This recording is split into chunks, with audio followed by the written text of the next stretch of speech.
Hello, Monarch enthusiasts! This is Carol Pasternak, the Monarch Crusader, reporting to you from Toronto, Ontario, Canada.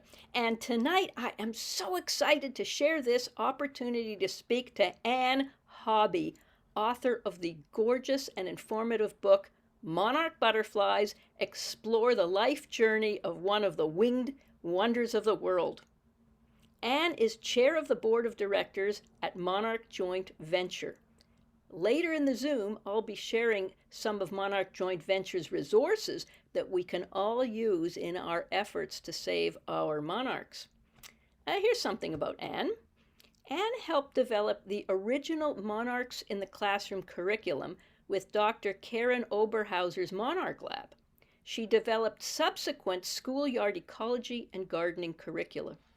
Now, when you get your copy of Ann's book, you'll see that she relates beautifully to both adults and children. I wondered how she could be so skilled at doing that. Then I learned the answer. Ann has taught school-aged children and related teacher professional development for 25 years, including for the North American Monarch Institute. She has a master's degree in curriculum and instruction.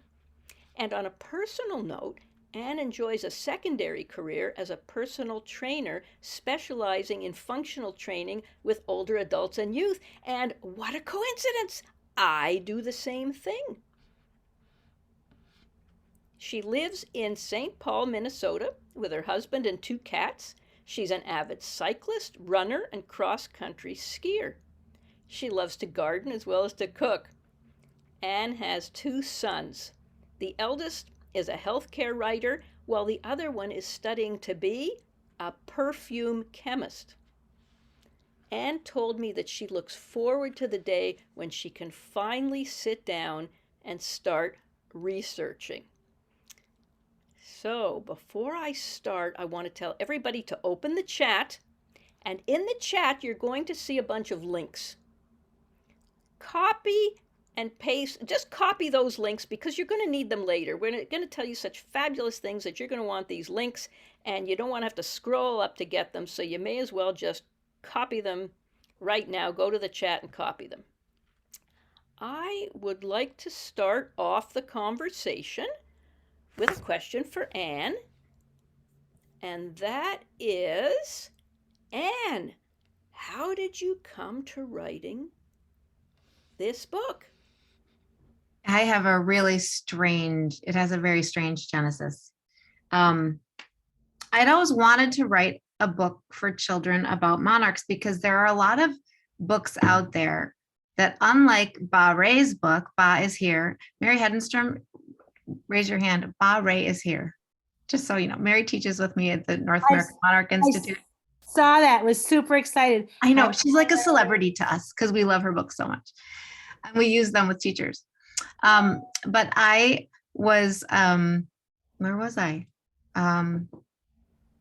Sorry, brain freeze. Strange how you came to I was, write the so book. yeah, so I carried around a book in my head for years. And then in the spring of 2019, I got an email that was copied with Karen Oberhauser. It was Karen Oberhauser in the copy, and it was from Story Publishing in North Adams, Massachusetts. And they said, we would like to talk to you about writing a children's book about monarch butterflies. We have a concept developed and we would like to discuss it with you. And Karen Oberhauser said that we went to her first, and she said she doesn't have the bandwidth to write a children's book, but that we should hire you to do it. And so I was sort of taken aback, and I was really busy with some other endeavors at the time. And so I took a call from them and listened to their pitch and their outline for a book. And I said, well, I don't really like your outline, and I'm really busy. So I tried to turn it down. And they said to me, do you understand what we're asking you to do?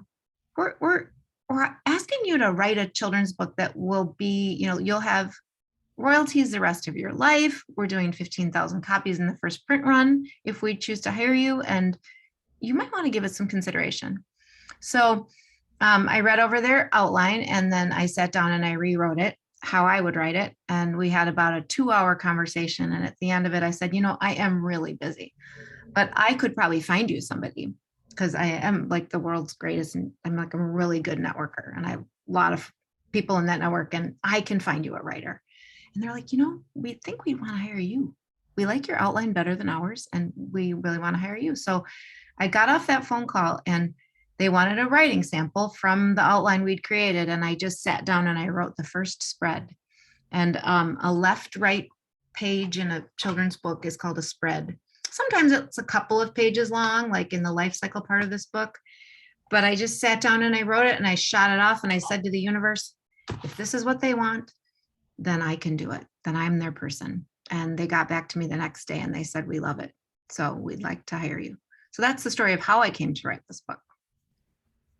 But you didn't ask me why I wanted to write this book, Carol. Well, I want to ask you why you didn't want to write this book, because your I answers know. are, this is a died in heaven and then gone to It's heaven. a die in heaven opportunity. And sometimes, you probably all can relate to this. You have moments in life where you're so close to the painting that you don't see the painting. You're so close that I had just taken on I was becoming a Pilates instructor, and I had hours and hours and hours of training there. My parents had some health issues going on, and I was knee deep in the board work at Monarch Joint Venture, and I just felt like I had a lot going on in my life. But it didn't take long. Once they said yes, then I was like, okay, this is the reason it was so easy to write that sample for them, was because I've been carrying around the book in my head for 20 years. So it all went from there. So yeah. Okay, then. It was a wake-up call. A wake-up call. Well, it's you know what? I was told to write a book 50, 100 times. People told me, you got to write a book, you got to write a book, and I just didn't believe them.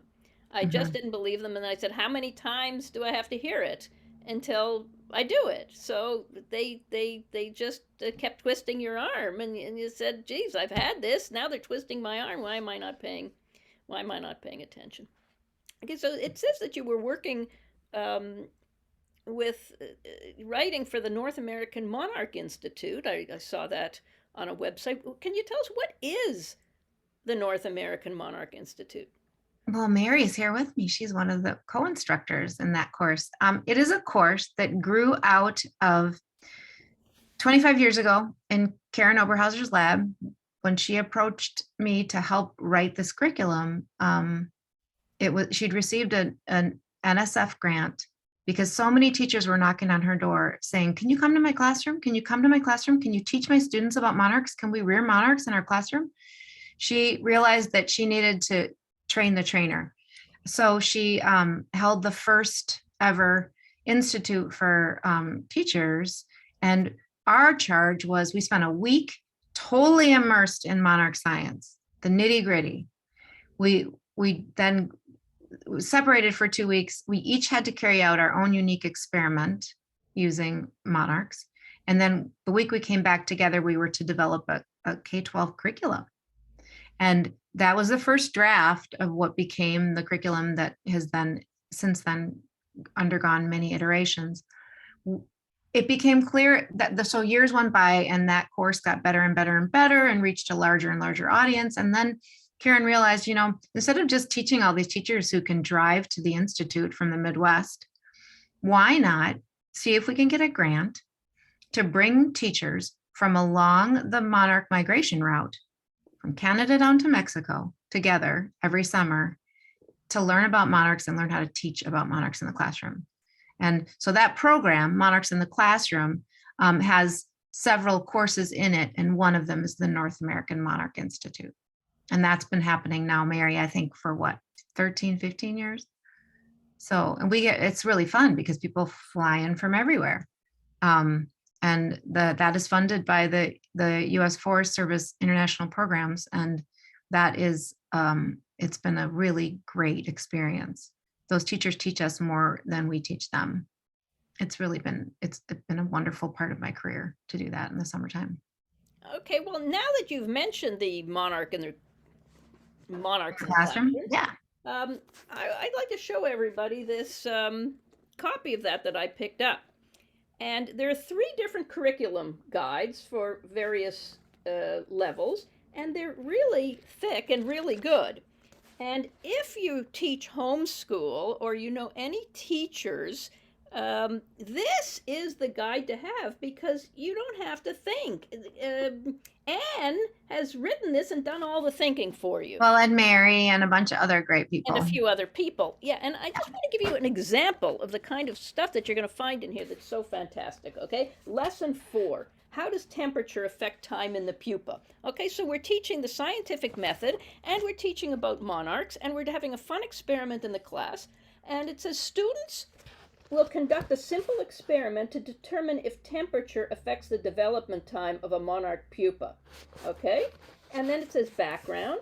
You and your students have observed that some caterpillars develop more quickly than the others. Now, here's where their experiment is going to make all of us nervous, but Anne has told us to do it and that it's safe. So it's not just about the kids. If we read these books, we're going to be shocked at what she suggests.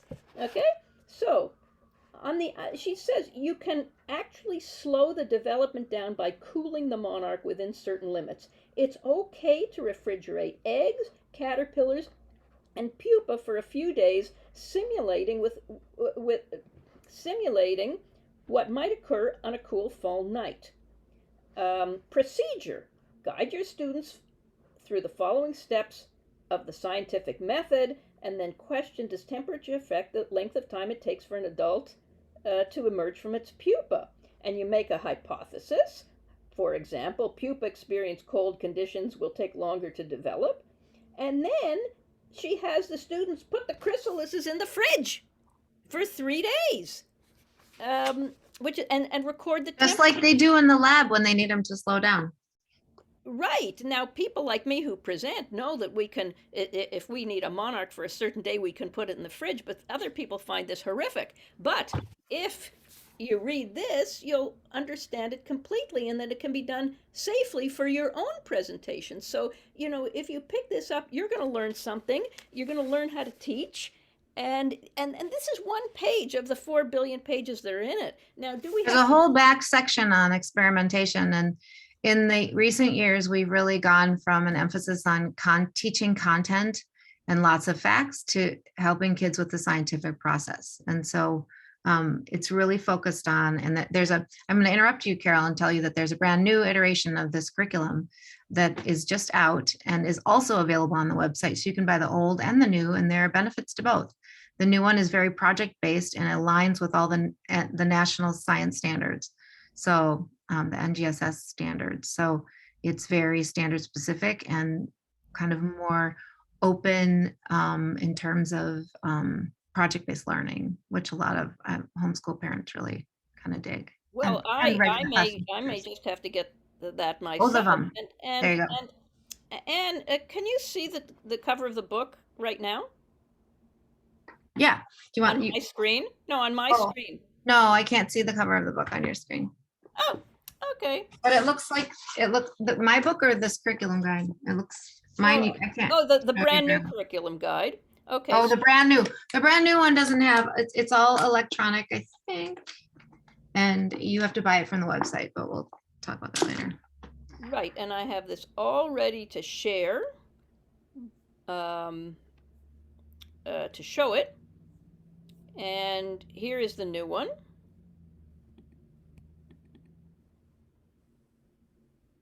Can you see it now? On my screen share? Monarchs and More? Yes. Okay, good. Good, well, that was successful. So you can all get that. And it's more up to date and even better, as Ann said. And since I'm screen sharing, I want to show you something else from Monarch Joint Venture, because in preparation for this project, I got really excited and started mousing around the Monarch Joint Venture, and I found something unbelievable. This. You got to open it, Carol. Click I again. did open it. You don't see a sign now? We see you pointing to the, I see you pointing to the sign, but I don't see the whole sign. Try clicking lower Oh, you don't on see the the link. Huh. Click on the link below the sign. There is no link. This is Oh, yeah, there is. Right underneath it, the title of it, the native pollinator habitat title. Under your photo, I think we'll get you there. all right. Well, so what are you looking at right now, Ann? So I'm looking at all the things that are up, like a whole bunch of photos in your, I think I might Oh, be looking at just a photo of it, but if oh, you go back to the, okay. yeah, go right there. Now go below it to the title and double click. I think we're looking at the You know desktop. what? We're looking at your desktop. You're We're looking looking at at, my and we're looking at desktop, your, we're looking and at a photo of it. It's a JPEG, not a link. So I feel right, like I'm you're looking looking at a at your, photo of it because I had this so carefully prepared so you could all see it. But but wait it for won't go what I big. it was such a good idea that's not working. And when I click it bigger, it's not getting bigger, right? So I have it Correct. bigger now, but you're Correct. not Yeah, getting it's it bigger. not showing us Anyway, it doesn't bigger. matter. Take my word for, and when I do my I'll put it fingerprint, in the link. I'll link to it in the, and I actually have a link to it, but okay. I wanted you to see it. So what I'm trying to show everybody is a garden sign that Monarch Joint Venture makes. And it is the most gorgeous garden sign, and they make 5 of them. So, all of you who put garden signs in, you're going to want this. And what's really nice about it is other garden signs like Monarch Watch and other ones, you've got to fill out a form because your garden has to qualify as a habitat. So if you don't like filling out forms, you don't need a form for this. This is a decorative sign, but it goes way beyond that. The other 4 are serious teaching signs with copy on them for teaching. But even the one that I tried to show you that just has a picture, it has a QR sign that people know what to do with. They swoosh over it, and that QR sign will lead you to get more information from the Monarch Joint Venture website. So I am very excited about ordering one of those and having another one to make sure that my front garden is a teaching garden, and I encourage you to do the same. And is there something else that you wanted to tell us about um, what's going on? Oh, there's one other thing. Yes, while I'm talking about it, we all want to do more for the monarchs, and on the Monarch Joint Venture page, uh, website is something absolutely amazing. If you want to run any kind of monarch festival, and you should, they have a guide this thick that takes you from how to get a group together, how to motivate your group, all the signs that you're going to need for it, all the recruiting of sponsors. There's templates for everything. You just have to fill in the blanks, and it's done for you. And to run a Monarch Festival is really, because I'm only talking to Monarch enthusiasts, is the next stage in getting the word out. Is to and it tells you timelines. Like what month are we in now? November. It's like November is like the last minute that you want to start running a summer festival. So order the We guide. have, yeah, in Minneapolis, we have the Minneapolis Monarch Festival. If you ever want to come, it's always early September. It didn't happen this year because of COVID, but hopefully it almost did. So I urge you to use it as a excuse to take a field trip to Minneapolis, and then you can see it, and then you can get inspired for how to do this thing. I'm That's putting a in the great link, idea. So Carol. you're I'm not nervous. Go to somebody else's festival right. first. Check it all out. Oh, some people did have a fest. Oh, we did have a festival, Mary. I'm sorry. I didn't volunteer at it because I had a conflict. Now I'm remembering. My fall's been a little bit of a blur. Um, so we did have a festival. Mary, did you volunteer there? Can you unmute yourself? Yes, I'm I did. And curious. one of the really great things about our festival is that we also get to invite community members from Mexico. They bring music, dancers, and food trucks. So it's really a multicultural event as well. That's terrific.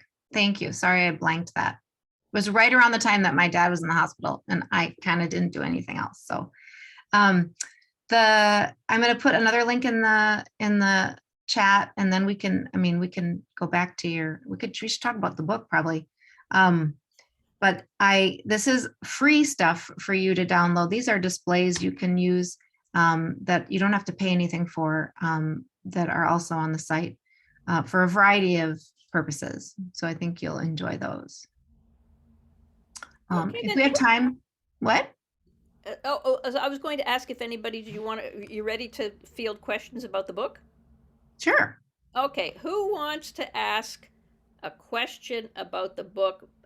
Put your hand up by going to the reactions and clicking on that and put your hand up. But I'll start with calling upon Mike Martin to ask his question to Ann about the book. And the others, you can put your hand up. Hey, Ann, nice to see you.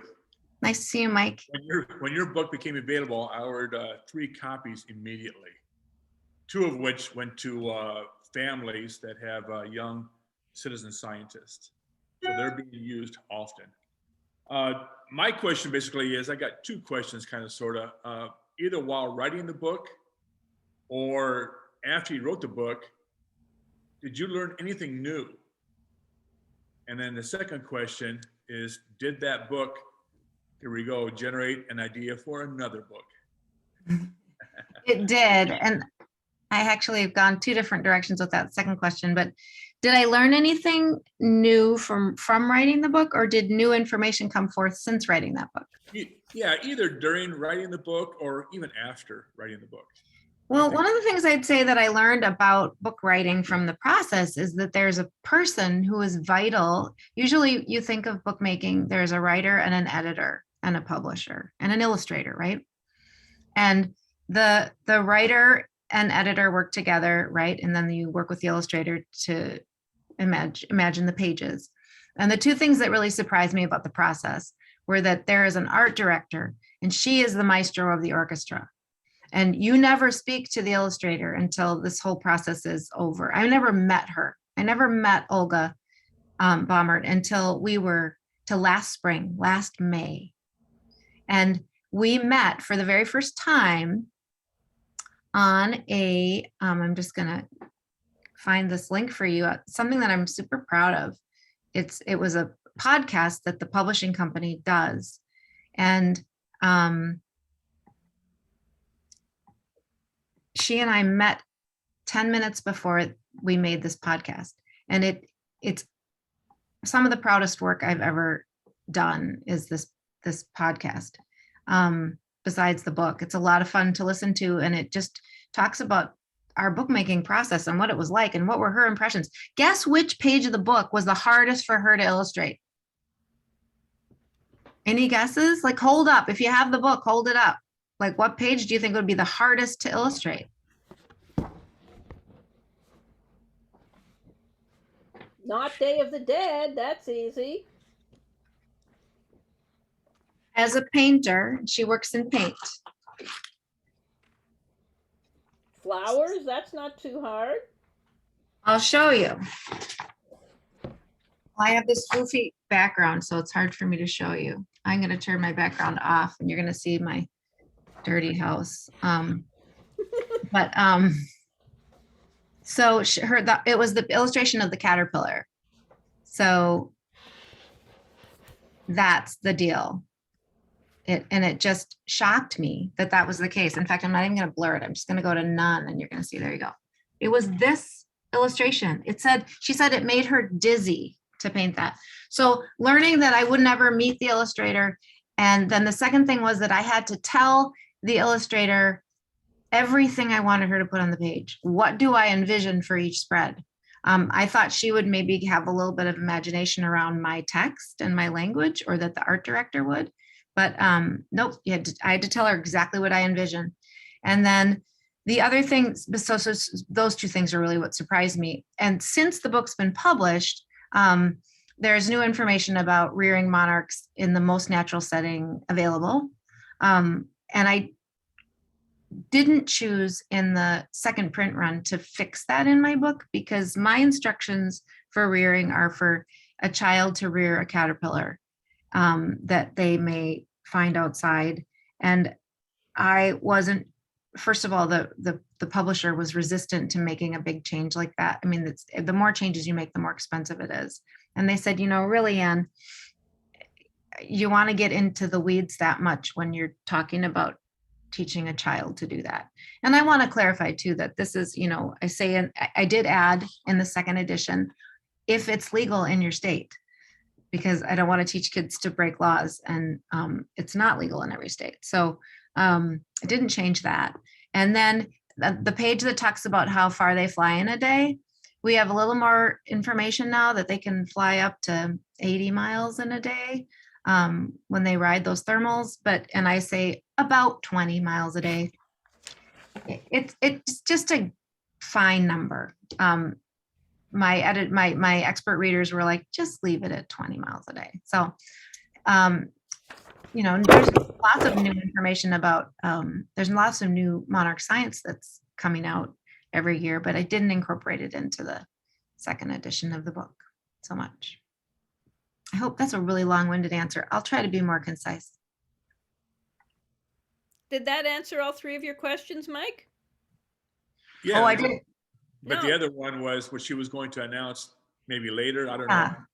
Well, the reason I wrote this book, I really wrote this book not only to provide a resource that was more accurate than some of the books out there that you've all run into that kind of get the story right, but don't get the whole story right, where monarchs are concerned.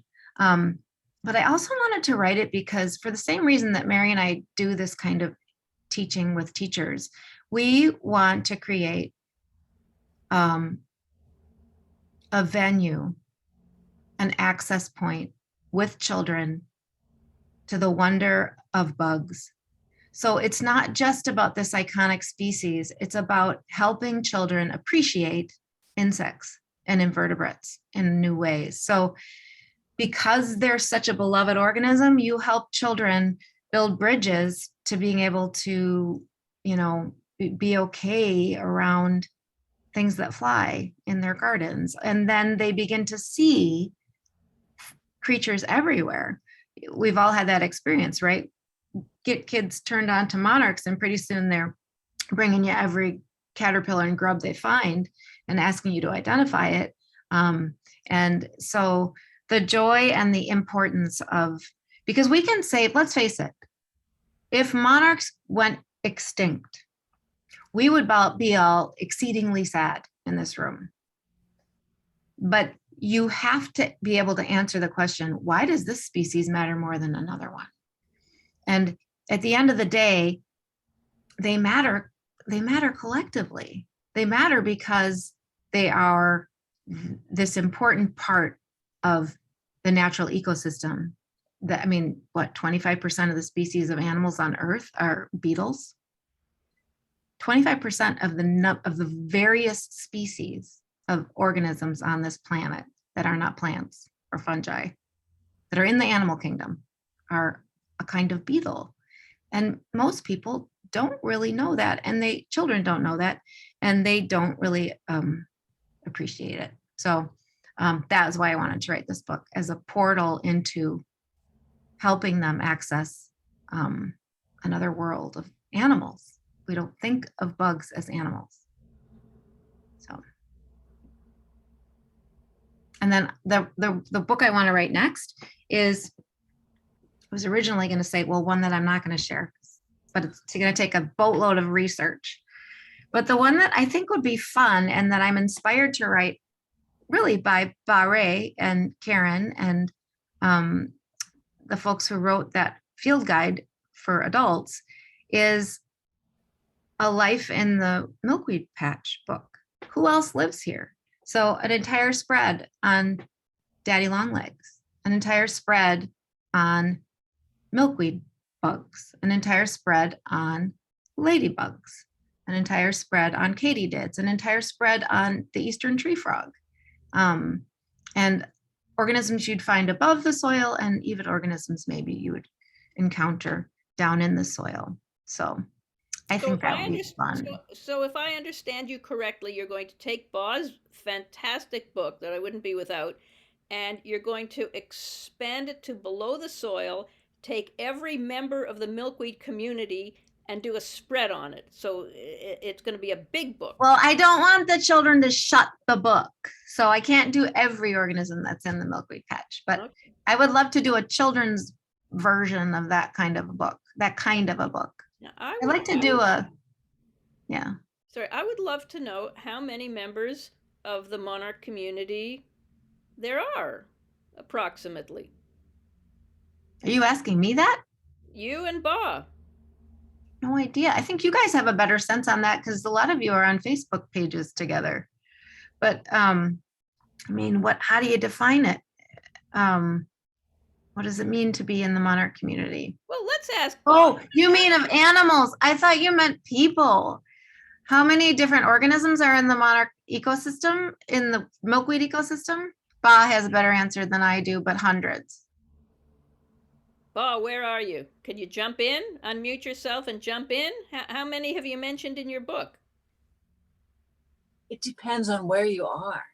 I mean, the milkweed community, this was one of the things that Karen and I got into when we started expanding it to being a field guide.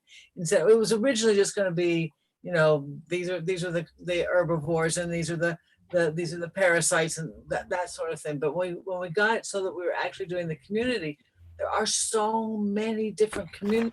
There's so many different kinds of milkweed. Mhm. And you know, Milkweed in Texas is different. You're going to have a different ecosystem than in Minnesota. And each of those milkweeds is adapted to live with different conditions, and those different conditions bring in different organisms. Mhm.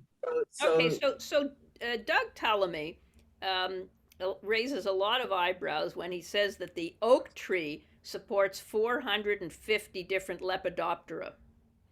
So what would be really fun is if we could have some kind of number for anything. So if we add them all the milkweeds up, we have 5,000 different organisms. Or if we just want to talk about common milkweed in the Corn Belt, I would say there are about 300.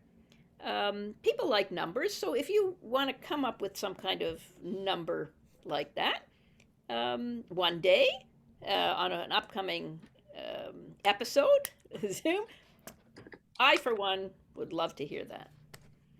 Can I say something? When we were working on the field guide, Mike Quinn was the go-to person. He went and, I mean, I spent a year and a half crawling around in the milkweed patch, and I would find something and I would send it off to him, and he would say, okay, this person is studying that. You can get a hold of them here. And I took things to them and they said, oh no, there's none of those in the milkweed patch. None of that stuff will eat milkweed. And then they were wrong. And they'd say, I'd say, but it's got itself all woven into the leaf. It's got to be living there. I have a picture of it. Everything keeps changing, and every ecosystem is a little different, and every milkweed patch is a little different. What you do is you give people the key to go hunting, and then you have them check out their own. When I was doing children's programs, I would tell them, do you remember in the field guide, there's the leaf hoppers, I call them fuzzbutts. They told me there were absolutely no species of those that would eat milkweed. And I said, how come these little guys are all woven into my milkweed leaf? And you know what they are? They're the animal that spreads phytoplasm. Wow. They're the I mean, I used to go into the classroom and say, you could be the person who discovers the next thing that is not only a major part of the milkweed community, but one that nobody's ever noticed before. I don't think you put a number on it. I think you put a question mark on it and you send people out to find out, because then they begin to get involved in the ecosystem, begin to understand what we are. We're a huge ecosystem. We're part of all of this. Anyhow. Which I really tried to get at the end of the book. I mean, I wanted them to understand that that's what they're connected. We're all connected to each other. That's perfect. Okay, then that was a great conversation. Bev, you've got a question. Unmute. Yeah, and marvelous book. I got it last week. The illustrations are just wonderful and the content's wonderful too. Just Thank had you. one quick question. You listed OE as a disease and not as a parasite. Is there a reason Well, it's a why you went with that? It's a parasitic pathogen that is considered a disease. It is. That's my understanding of it. I mean, we'd have to look up the Okay. definition of disease, but humans get, I guess we get parasites. It's not necessarily considered diseased, but dis-ease is, you know, things that affect your ability to reproduce ultimately. Maybe not in one generation, but in, you know, in future generations, or excuse me, down the road, Okay. the accumulation of that disease. I can correct Okay. that if I need to, but I'm not sure that I do. My expert readers didn't have a problem calling it a disease. Right. Well, Karen I and- just know biologically it's a protozoa and the spores can infest the organism and that can cause some weakness and stuff. But Mhm. when I was working as a science teacher for middle school, it's one of those ones that I talking about what parasites do versus what they cause, but you can check on that different. I was just Yeah. curious about why that was. And part of it too is that when you're getting into, there are a lot of concepts in this book. And when you get into when you're too complicated, then you can lose your reader. Yeah. So, but I'll check that out. Thank you. Yeah. Okay. Okay, thanks, Bev. Linda, what's your question? Well, this is the perfect segue. Hi. I bought 3 copies of your book and I gave them all away. So I'm going to have to buy some more. Just Thank see. you. And I have Carol's book too. But anyway, I just wanted to share. I was so pleased. I'm in Texas. And I was so pleased to see that the tropical milkweed with the X across it. And again, I appreciated how simple it was and the information on what you can do and the emphasis on natives. And that's what I was going to say, because I've gone to several things and there's really is, as I believe, and that's where I was going to have you confirm with, is that there is clear evidence now not to use the tropical milkweed, because not only is it bad for the parasites, but apparently, have you heard that the healthy population can also breed with OE butterflies and make themselves weaker? Well, that's how the disease is spread, right? From a healthy butterfly, between a healthy butterfly and a butterfly with spores, or with OE skin. Sure. So that's how it spread between healthy ones and unhealthy ones. So, and then it can accumulate. If you leave the tropical milkweed, it doesn't get on the plant so much as it draws lots of butterflies onto that plant, and they're more likely to interact with closer together, right? And also pull them out of diapause and confuse migratory behavior. And we know that migratory behavior helps control the disease. So there's an irony there. That's yeah. mhm. So, and I fight so hard. I actually wrote another letter to a local reporter over the weekend, because their hearts are all in the right place. And it's so hard to grow the natives. But anyway, I won't go on because obviously I'm speaking to the choir here, but I was so pleased, and we are definitive enough, but because for a long time they weren't sure about the tropical. But now what about, let me ask your opinion on this, having tropical and cutting it back, or just don't have tropical at all? I just want someone to say it. well, I'm not going to be the expert who says that. Oh, okay. I'm going to tell you to plant native, but I will tell you, so in my personal opinion, that you should plant only native milkweed. So Yeah. that's Yeah. Well, especially, and again, like laying eggs right now is not really what we want to see. But, and we're having a very mild winter right now. Oh, and okay. the monarchs came through very late, which was lovely. They had plenty, and they've moved on. I haven't seen one, or maybe there's a few still lingering, but I haven't seen him now for about a week. But I was surprised to see him that late this year. So anyway, but thank you for such a fabulous book. And I'm glad you liked it. it's Thank you for ecstatic about it. that. Thank you, Linda. Okay. I'm a librarian, thank by you. the way, so I can Oh, definitely spread the great. word. Thanks. Thank you, Linda and Ann. This just in, okay? I was at the International Butterfly Breeders Convention last week, listening to both Chip Taylor and David James. And this is so hot off the press that no one here, including Ann, could possibly know it. This is why you've got to come to these conventions with me. David James has new research that's basically saying not only is tropical milkweed not a bad thing, but that it's a good thing and that we should plant it. So this is the fun of new research in the community.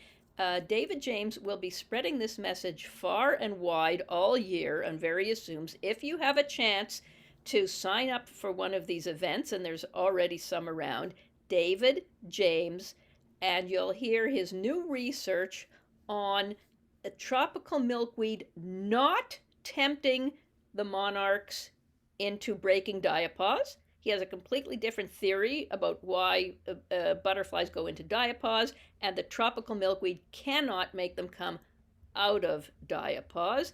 And that if in certain places in the States, like California, if you cut down your tropical milkweed, you are going to starve your monarchs. So, yeah, we have there's going to be controversy about this one. Right. But I'll read what he has to say. I would wonder how he would possibly explain the heavily diseased population in South Florida. If it wasn't for tropical milkweed, those guys would be migrating. So, well, I don't know. He has an opinion. It'll be really fun to discuss these things with him and listen to the various discussion. Because he also says that OE isn't such a bad thing, and that he's done research that monarchs with OE can fly long distance, maybe even get to Mexico. So it depends on how much OE they have. So if it compromises them a tiny bit, some of them still might get to California or Mexico. Anyway, it's fun stuff, and it's maybe I'll get him here. Maybe we can ask him. But if you have a chance to get anywhere, the wonderful thing about these Zooms is that they're interactive, and the webinars, you have to put your question in the sidebar and hope that it's asked. But these are really important questions that he will explain and you can ask about. We're going to take a question from Suzanne now. Unmute, Suzanne. There we go. I find this conversation very interesting because in one of your Zoom meetings this last year, the author of Monarchs in Milkweed, I can't say his name, Anurag, one of the things that he said that intrigued me, and he says this in his book, is that scientists don't always agree. And I think that's what we have to remember. And that the information that we're getting, just like Ann said, and other people have said, is constantly changing. And so we have to keep an open mind and realize that. And that's all I wanted. Good. You know what, Suzanne, that is really, really important. I want to take an opportunity here to talk a little bit more about this fantastic book. So I am going to turn off, whoops, that's not what I wanted to do. I wanted to turn off my background. Turn off my background. Turn off my background. None. Okay. So for those of you who haven't seen this fantastic book, one of the things that's great about it is it's huge. It's really big. You can put it on your lap, you can have a kid with you, and you can choose how complicated to make it. The art is absolutely gorgeous, and maybe Ann will, after this, show us some of her favorite pages. But the beauty of it is how comprehensive it is. Because it's got big pages and text, she can cover 22 different topics. It's got everything that you want to know. The life cycle, anatomy, milkweed, other things in the milkweed patch, the migration. Oh, and she's got a chapter on the Day of the Dead, which is really cool. And of course, how to rear a monarch. Fun facts, which are always, if somebody's getting bored, just, move to the fun facts. And going deeper. So she's got really, really good resources listed in here. And Anne, oh, look at these, look at this art here. I mean, it's really, really, really cool. That's the page I thought she was going to tell me was the hardest to Yes, illustrate. so, I mean, the little kids can look at the pictures. You can talk about anything what you want. And as they get older, there's enough information to keep everybody interested, including adults. And did you want to talk a little bit more about your favorite pages, Anne? Sure. My favorite is that one, and the meadow in the middle. There's a meadow. I just think you can never have too much fun in a meadow. I just think there's so much going on, and I really enjoyed telling kids that you can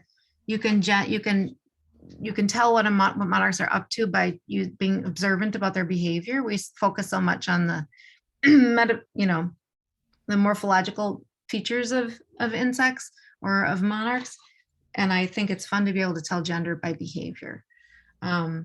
And I thought she did a really nice job with the way that came out with the background and the watercolor.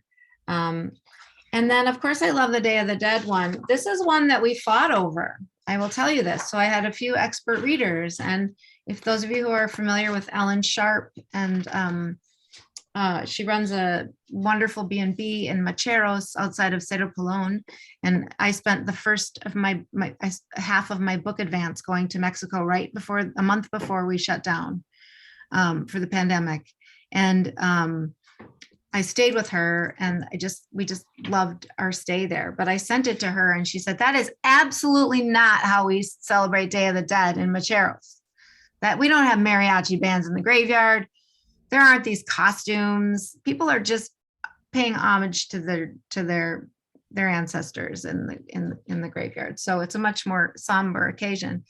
And I took that back to the art director, and they said, yeah, this is too wonderful. This is an amalgam of how it's celebrated around Mexico, and we're going to keep it artistic license. And I think it's a delightful spread. So I would agree that that's one of my favorites. Well, that's very interesting that you say that. In my upcoming book, I have actual photographs of the celebrations. And I did a lot of research, and they can be parades and people walking around and really out of the box celebrations. So perhaps in that town, they're not, but certainly, Anne, you've captured the right thing, because they can be very, very big, these celebrations, and not just in Mexico, but in other places Right. as well. So I'm going to invite everybody now, if anyone has a general question to ask Anne about Monarch Joint Venture, now that would be the time to ask it. Then we're going to have announcements, and you can say anything else that you want to finish up with, if you want to tell us how we can best serve our monarchs. But put your hand up if you have a general question for Anne. Anne, did you have any closing words before we do announcements? Well, I kind of wanted to share my screen a little bit, but I don't have to. No, that's fine. My closing words are, what can you do?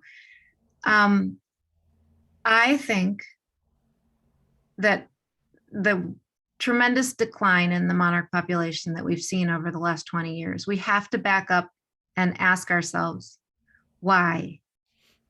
And that until we address the reasons why a population of previous, quantity can't be sustained, we're not going to get back the numbers that we need. It's like we can rear. I think that there is profundity in rearing a monarch, and I think that every child should have that experience. I think that is what connects you to monarchs.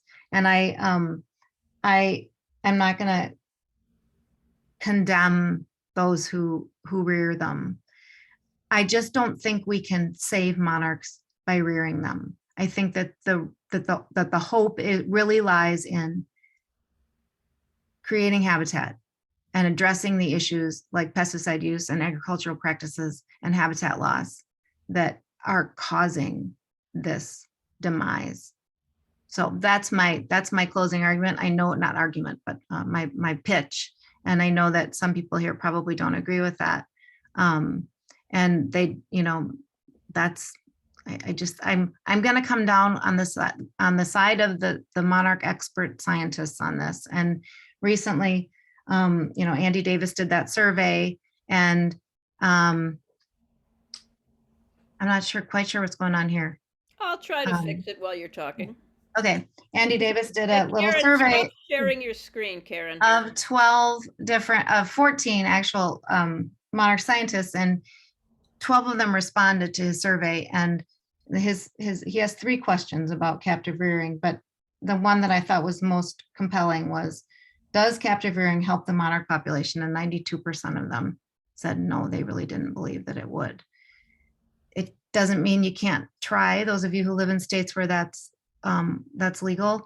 I just think that we really need to put energy into trying to do these other things: habitat creation, citizen science projects, education. And that's what, these are all things that MJV works on.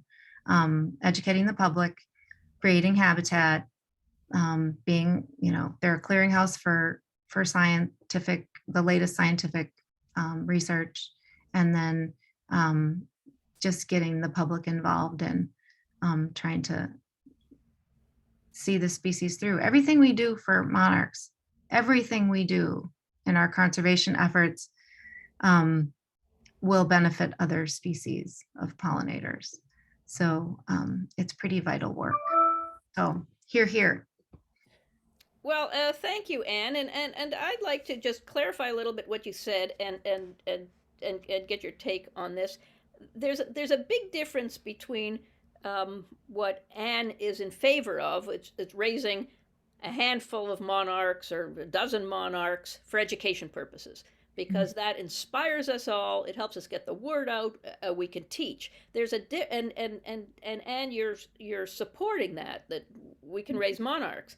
What I hear you saying we shouldn't be doing is raising 500 monarchs, because that can be fraught with difficulty. And if we believe that raising 500 monarchs will then help the overall population just by its numbers, that's where we're mistaken, because we don't need 500 monarchs. We need the number of monarchs that you want to raise in order to do the work of inspiring everyone else to plant the habitat. But if we are raising 500 monarchs and spending in a summer and spending 4 or 5 hours a day doing that, we're much better off spending half an hour a day doing it. And if we happen to have 5 free hours a day and want to help monarchs, we should spend the other 4.5 going out and teaching it wherever we can, and planting plants and getting it getting plants in the ground and spreading other words about pesticides and lobbying governments and other things. So that the big difference is between, sure, we should raise, because when you say we don't think it helps the population, well, it actually does help the population, but not monarch by monarch in the count. It helps the population by inspiring people to save the planet. That's well said. I think that exactly, it's about energy, and it's a cost benefit analysis. It's where are you going to get the most bang for your buck, for your time buck and your energy buck. And I think that the other thing is that if I had 1 million monarchs to release right now, whatever limiting factors are pulling the population down will still exist. So am I then making more competition for scarce resources? I don't know. None of us knows. If I had a magic 5 million monarchs to release tomorrow, well, not tomorrow, that'd be a bad idea. Whether that would help, it would be a really difficult thing to study. and to prove. So I'm going to focus on the things that have been studied and have been proven. There's a great place on the MJV website where you can see the latest research, a summary of the annual research. And I'm gonna put my energy into making sure that there is a place for monarchs and other pollinators in the landscape in North America. Thank you. And Beatrice, I'm so excited to hear from you. Go ahead.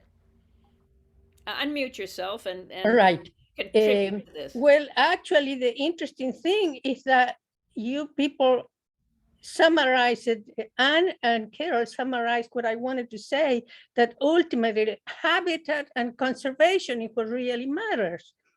And that is the message, the main message that had to come across. And it is very frustrating to see how many monarch lovers or monarch fanatics don't see it.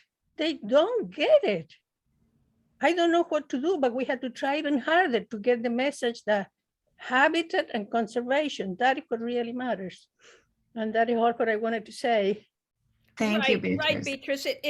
There was a time when it was getting popular to count how many monarchs you raised, okay? And groups were saying, let's get a group number. How many monarchs did we raise? The word has gotten out more and more that it's not about counting anymore.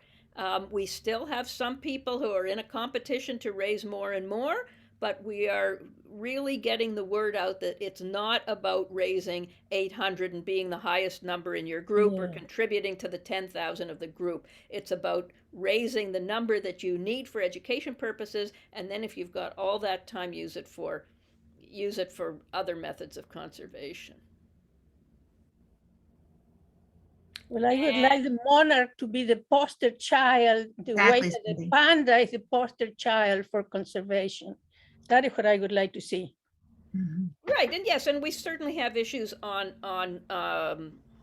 groups where people want to kill anything that doesn't, all monarch predators. And where I know you and I both on these places point out that milkweed bugs are good, and even assassin bugs are good, and they're all good. They're all insects, and we focus on the monarch because people like it the most, and that's a good thing. That's a good thing to have a focus. Save the monarch, and we save everything, but we can't save the monarch at the expense of its predators. And Exactly. as Chip said last week, if you really care about predators, bring in a dozen of them. There you've protected them from the predators. But if you're going to leave them outside, then you have to leave their predators. Well, and whatever monarchs you rear are going to be released into that world. So again, yeah, like I think we've made our point that. Yeah. Good. Who's got announcements? Who's got announcements of any upcoming activities? Okay, well, I'll make an announcement. December 5th is Doug Ptolemy. Okay, and there's only 100 spots. How are you going to find out about those 100 spots? Well, hopefully some of you have them. But because you're here, I'll send a letter afterwards with a link to register to see Doug Ptolemy. He won't be doing a presentation. It'll be just like this. It'll be just like having lunch with Doug Ptolemy, which is like a dream come true. So I'm very excited about that. And I will give the last word if it's very, very brief because we're all just about done. So I'm going to give the last word. Oh, Carol, I missed your question. Carol, you got a quick question? Yeah, okay, Carol, have a quick question. And then I'll give the last word to Leo, but it's got to be like really brief. Go ahead, unmute Carol, and let's hear your question. Totally unrelated, or not totally, but not related to everything we've been discussing. Has anyone ever seen or know where to buy a necklace pendant out of maybe jade that looks just like a chrysalis? Every time I see a chrysalis, I think, oh, I want to hang that on my chain. Have you anybody ever seen them? Yes, the jade one, I will message you directly with that website. Okay. They're absolutely gorgeous, and you can get that. And Leo, go ahead. Thank you. Thank you. Thank you, Carol.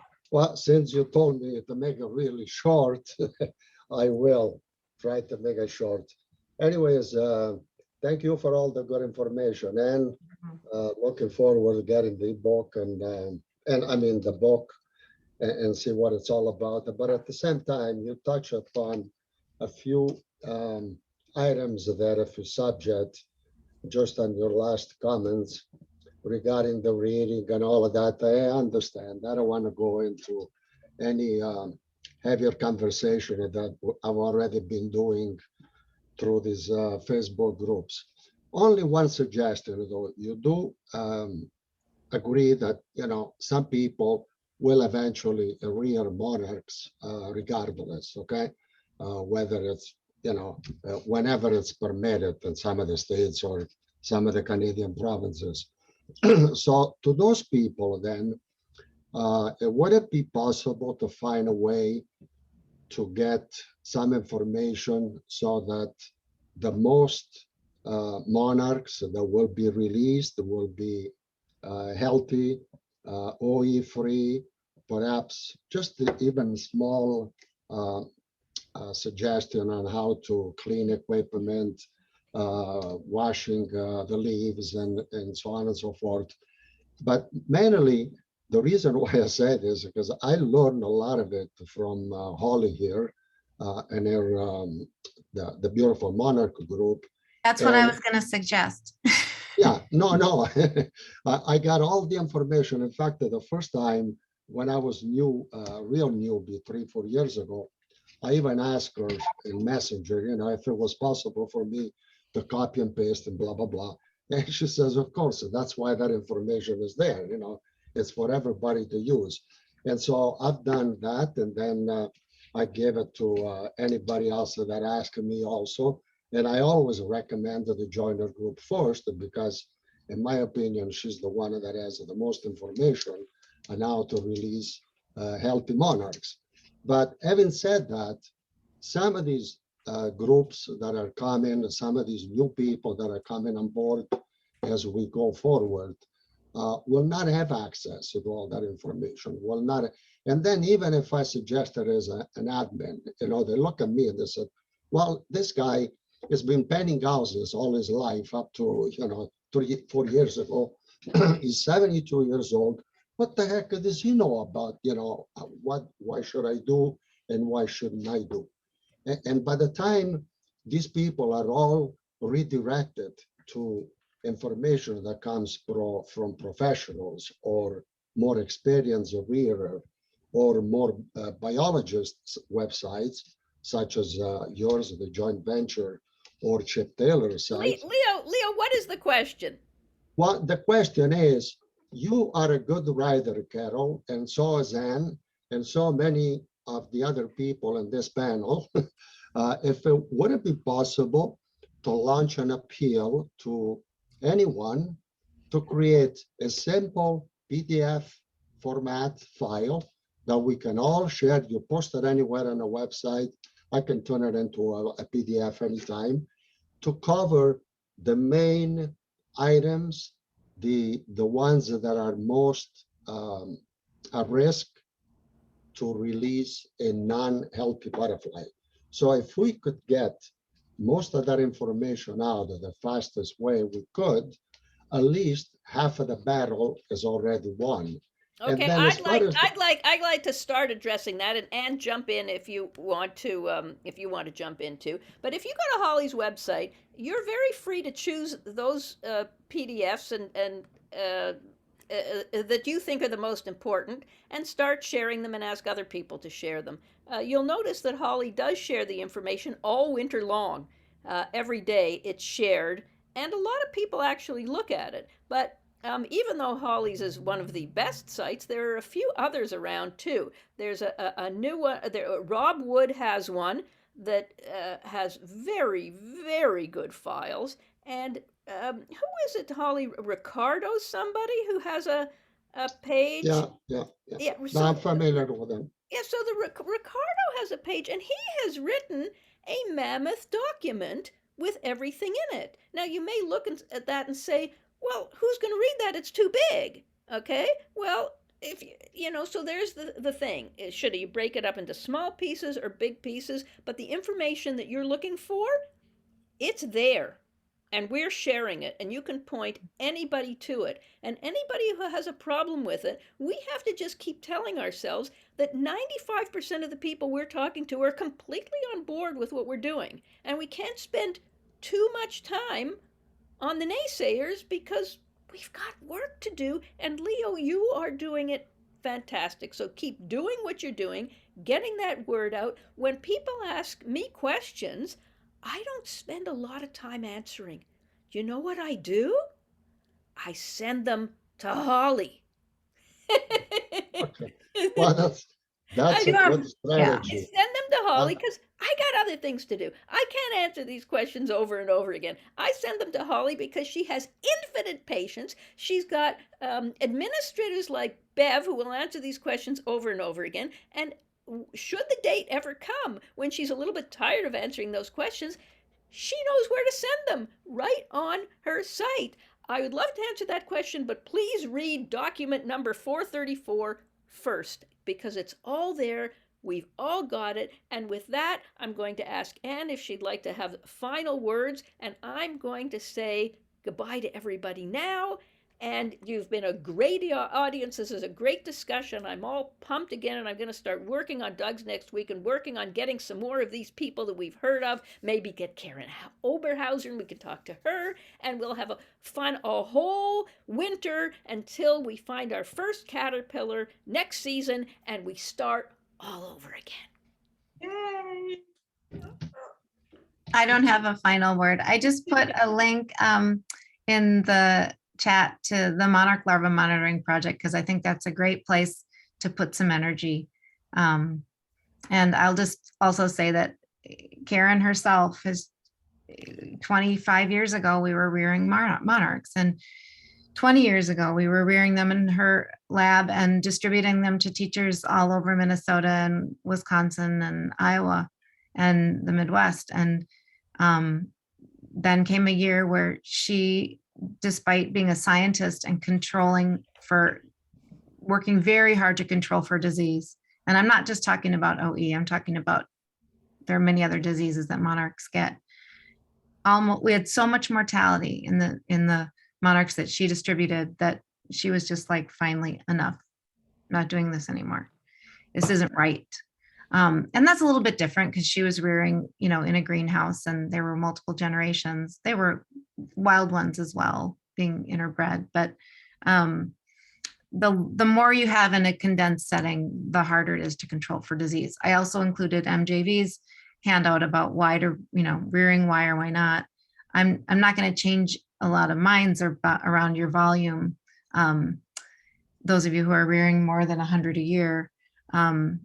But just some food for thought. That's all I'd end with. And thank you for your time, and thank you for coming, and thanks for reading the book. And I hope that whether we disagree on that issue, we can all agree about the content of the book, because really that's what this is about. This is about conserving an iconic species so that we can conserve many, many important species. So